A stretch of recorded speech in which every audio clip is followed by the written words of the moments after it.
సనాతన ధర్మ పరిరక్షణ కోసం, పునర్వైభవ పునరుద్ధరణ కోసం, ఆలయాల ఆత్మగౌరవాన్ని నిలపడం కోసం ఆత్మవిశ్వాసంతో దీక్షా కంకణబద్ధులై సంఘటితమై ఒక సైన్యంగా తరలివచ్చిన లక్షలాది హిందూ జన బంధు సందోహానికి 100 కోట్ల వందనాలు అర్పిస్తున్నాను.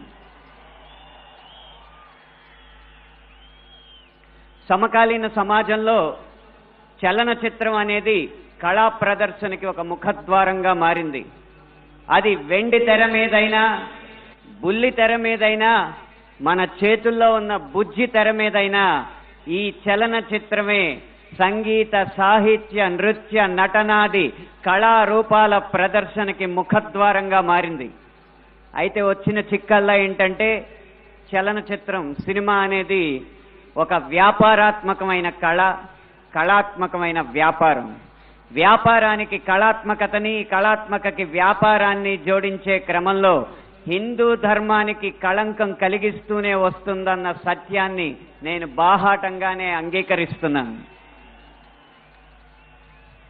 అయితే మరే రంగానికి చెందిన వాడినో అయితే జరిగిన ఈ తప్పుకి విమర్శించచ్చు, జరుగుతున్న ఈ నేరాల్ని వేటిపైన విరుచుకుపడచ్చు. కానీ అదే సినీ రంగానికి చెందిన వాడిని కాబట్టి ఇప్పటిదాకా జరిగిన ఈ హైందవ ధర్మ వ్యక్తిత్వ హననానికి యావత్ ఈ హిందూ సమాజం ముందు సినీ రంగం తరపున క్షమార్పణలు సమర్పిస్తూనే నేను ముందుకు వెళ్తున్నాను. ఆ క్షమార్పణలు కనుక నేను సమర్పించకపోతే ఇంకొక మాట మాట్లాడే అర్హత కూడా నాకు లేదు. అయినా ఇక్కడ ఆ 4 మాటలు మాట్లాడడానికైనా నాకున్న ఒకే ఒక్క అర్హత ఏంటంటే, ఇక్కడ ఈ హైందవ శంఖారావాన్ని, శంఖనాదాన్ని పూరించిన విశ్వ హిందూ పరిషత్ నిర్వహించిన సరస్వతి శిశు మందిర్లో నా ప్రాథమిక విద్య అభ్యాసం జరిగింది కాబట్టి.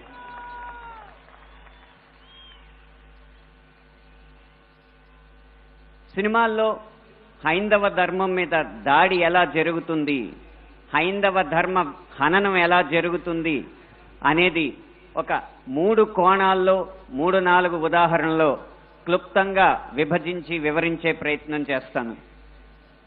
ఇక్కడ దాడి 3 కోణాల్లో జరుగుతుంది. అందులో ఒకటి కావ్యేతిహాస పురాణాలని వక్రీకరించడం, 2 తెర మీద కనిపించే పాత్రల్లో వినిపించే పాటల్లో హైందవ ధర్మాన్ని దుర్వినియోగం చేయడం, 3 తెర వెనక మా ముందు అన్యమతస్థుల ప్రవర్తన. ఈ 3 అంశాల్లో మొదటిది కావ్య పురాణేతిహాసాల వక్రీకరణ. వాల్మీకి రామాయణం, వ్యాస భారతం భారత సాహితీ వాన్మయ శరీరానికి 2 కళ్ళ లాంటివి. కానీ అదే వ్యాస భారతాన్ని, అదే వాల్మీకి రామాయణాన్ని వినోదం కోసం వక్రీకరించిన సందర్భాలు కోకొల్లలు. గత కొన్ని సంవత్సరాల ముందు వచ్చిన చిత్రాల నుంచి నిన్న మొన్న విడుదలైన కల్కి చిత్రం వరకు కూడా కర్ణుడికి పాత్రకి అనవసరంగా ఆపాదించిన గొప్పతనాన్ని చూసి ఒక సినిమా రంగానికి చెందిన వ్యక్తిగా నేను సిగ్గుపడుతున్నాను, నిర్మోహమాటంగా చెప్తున్నాను. అది కూడా ఈ కృష్ణా జిల్లా గడ్డ మీదే నిలబడి చెప్తున్నాను. అప్పటి చిత్ర దర్శకులు, ఇప్పటి చిత్ర నిర్మాతలు ఇదే జిల్లా వారికి చెందిన వారైనా సరే పొరపాటు అని మనం చెప్పకపోతే ఈ హైందవ ధర్మంలో పుట్టినట్టు కాదు, ఈ హైందవ ధర్మాన్ని ఆచరించినట్టు కాదు, హిందువుగా ప్రకటించుకోవడం వ్యర్థం అని చెప్పి ఘంటాపథంగా తెలియజేస్తున్నాను. ఇప్పుడే ఈ సభలో, ఈ గొప్ప సభలో సత్యవాణి గారిని అభినవ ద్రౌపదిగా వక్తలు అభివర్ణించారు. ఆవిడే ఒప్పుకుంటారా? నిండు సభలో ద్రౌపదిని వలువలు వలచండి అని సలహా ఇచ్చిన కర్ణుణ్ణి సూర్యుడు అంటే సత్యవాణి గారు లాంటి మహిళా మండలి ఒప్పుకుంటారా? గంధర్వుల్ని చూసి, గంధర్వ సైన్యాన్ని చూసి ప్రాణమిత్రుణ్ణి కూడా వదిలేసి ప్రాణభయంతో పరుగులెత్తిన కర్ణుణ్ణి ధీరుడు, సూర్యుడు, వీరుడు అంటే ఈ హైందవ సమాజం ఒప్పుకుంటుందా? ఇలా ఎన్ని విధాలు చూసినా దానంగా వచ్చిన రాజ్యంలో తనకొచ్చిన కొద్దిపాటి సంపదని ఏదో దానాలు చేసినంత మాత్రాన ధర్మరాజు అంత గొప్ప దాత అని చెప్పి కర్ణుడిని అంటే మన సమాజం ఒప్పుకుంటుందా? నిన్న మొన్న వచ్చిన కల్కి సినిమాలో అగ్నిదేవుడు ఇచ్చిన ధనస్సును పట్టిన అర్జునుడి కంటే సూర్యుడిచ్చిన ధనస్సు పట్టిన కర్ణుడు వీరుడు అని చెప్తుంటే యుద్ధంలో నెగ్గేది ధనుస్సా ధర్మమా అని ప్రశ్నించకుండా మనం ఊరుకుంటామా? ఒక్క భారతంలోనే కాదు, వాల్మీకి రామాయణంలో రాయి ఆడదైనట్టు, రాళ్లను తేల్చి వారధైనట్టు, రాముడు లవకుశుల మధ్య యుద్ధం జరిగినట్టు, ఇలా చిత్రీకరణకు అందంగా ఉండడానికి ఎన్నో అభూత కల్పనలు, ఎన్నో వక్రీకరణలు జరుగుతుంటే ఇంకా మనం ఇలా ఊరుకుంటూ ఉంటే ఎన్ని సినిమాలు ఎలా వస్తాయి? ఒక్క వక్రీకరణే కాదు, చిత్రీకరణలో, గీతాలాపంలో ఎన్ని రకాల హననాలు జరిగినాయో మనం గమనిస్తూ ఉండాలి. మీరు కొంతకాలం క్రితం ఒక హిందీ పాట వినే ఉంటారు, దమ్మరదం మిట్ జాయహం బోలో శుభశ్యాం హరే కృష్ణ హరే రామ్. రండి దమ్ము కొడదాం, కలుసుకుందాం, శుభ సాయంత్రం చెప్పుకుందాం, తర్వాత హరే కృష్ణ హరే రామ్ అందాం. భగవత్ తత్వాన్ని, భగవద్భక్తిని జగత్ ప్రస్తుతంగా జగద్విదితం చేసిన ఇస్కాన్ వారి నినాదం హరే కృష్ణ హరే రామ్ ని ఒక ఐటమ్ సాంగ్ లో పెట్టుకుంటే ఒప్పుకుంటామా? మీ ముందు ఇప్పుడు రెండు దారులున్నాయి. కాళీ అన్న సినిమా డాక్యుమెంటరీ పోస్టర్లో కాళికామాత సిగరెట్ కాలుస్తుంటూ ఒక పోస్టర్ వేస్తే మన ముందు రెండే దారులున్నాయి. ఒకటి నిమ్మకు నీరెత్తినట్టు కూర్చోవడం, రెండు నిగ్గదీసి నిలదీయడం. మీ దారి ఒకటా రెండా? పీకే అన్న సినిమాలో రాయి మీద పాన్ పరాగూసి అదే శివలింగం అని చెప్పి వెటకారం చేసి అన్య మతస్థుల మందిరాల్లోకి మాత్రం వెళ్లకుండా వాళ్ళు తరిమి కొట్టినట్టు తెలివిగా తప్పించుకున్నారు. అప్పుడు మన ముందు రెండే దారులు ఉన్నాయి, నిమ్మకు నీరెట్టినట్టు నుంచోవడం, నిగ్గదీసి నిలదీయడం. మీ దారి ఒకటా రెండా? కాస్మిక్ సెక్స్ అన్న సినిమాలో ఇంత అద్భుతమైన పీఠాధిపతుల ఆహార్యాన్ని అనుకరించి గురువులు, పీఠాధిపతులు వచ్చిన శిష్యురాలతో శృంగార కార్యకలాపాలు చేస్తున్నట్టు చూపెడుతున్నారు. మీ ముందు రెండే దారులు ఉన్నాయి, ఒకటి నిమ్మకు నీరెత్తినట్టు కూర్చోవడం, రెండు నిగ్గదీసి నిలదీయడం. మీ ఆప్షన్ ఒకటా రెండా?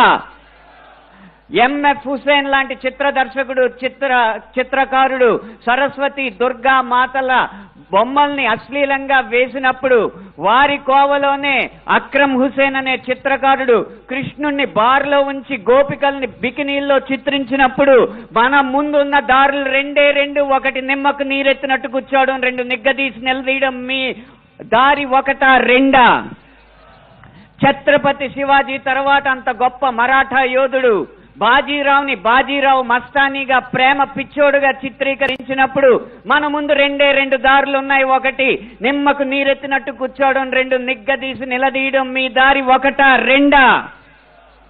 ఇలా ఇన్ని విధాలుగా హననం జరుగుతుంటే ఇంకా మనం నిశ్శబ్దంగా కూర్చుంటే అది మన హైందవ సమాజానికే కళంకం అని నేను మనస్ఫూర్తిగా తెలియజేస్తున్నాను.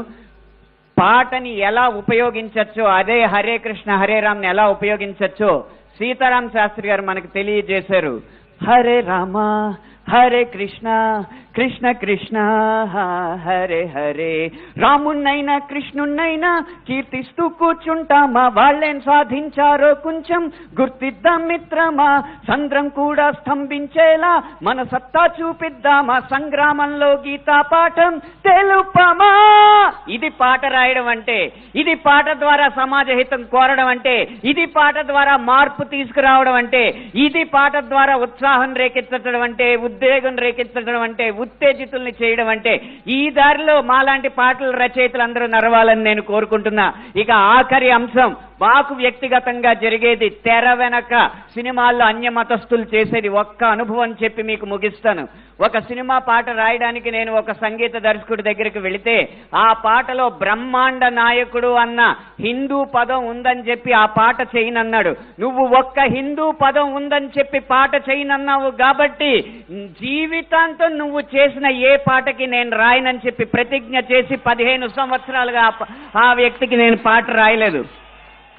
అలాగే ఒక పక్క రాష్ట్రం సంగీత దర్శకుడు వెళ్ళగానే దర్శక నిర్మాతలతో తిరుపతి ఆలయాన్ని, తిరుపతి ఆలయ విధానాలని విమర్శిస్తూ ఉంటే వాళ్ళు మిన్నక కూర్చుంటారు, ఎందుకంటే వాళ్ళకి మార్కెట్ ఉంది కాబట్టి. ఇదే మనం గీత గీయాలి కింద. సినిమా అనేది నేను ముందు చెప్పినట్టు వ్యాపారాత్మకమైన కళాత్మకమైన వ్యాపారం కాబట్టి ఆ వ్యాపారాన్ని సినిమాకి లేకుండా చెయ్యాలంటే హిందూ ధర్మాన్ని హననం చేసే సినిమాలని, హిందూ ధర్మంపై దాడి చేసే సినిమాలని ప్రభుత్వం బహిష్కరించకంటే ముందు మనం తిరస్కరించాలి. బహిష్కరణ కంటే తిరస్కరణే గొప్ప మార్గం. ముందు మనం తిరస్కరిద్దాం. వాటికి వ్యాపారం రాదు, డబ్బులు రావు. డబ్బులు రాకపోతే ఏ నిర్మాత వచ్చి హిందూ ధర్మాన్ని హననం చేసే సినిమా తీస్తాడో మనం చూద్దాం. భం భం భం భం భళా భళా మోగిందిర శంఖారావం, ఇది హైందవ శంఖారావం. హిందూ బంధువులందరొక్కటై ముందుకే గమని భావం, ముందు చూపాలి ప్రభావం. 3 నిమిషాల ఈ పాట రాసే అవకాశాన్ని, 5 నిమిషాల ఈ ప్రసంగం చేసే అవకాశాన్ని నాకు ఇచ్చిన ఈ నిర్వాహకులకి వేవేల పాదాభివందనాలు తెలియజేసుకుంటూ జై హింద్.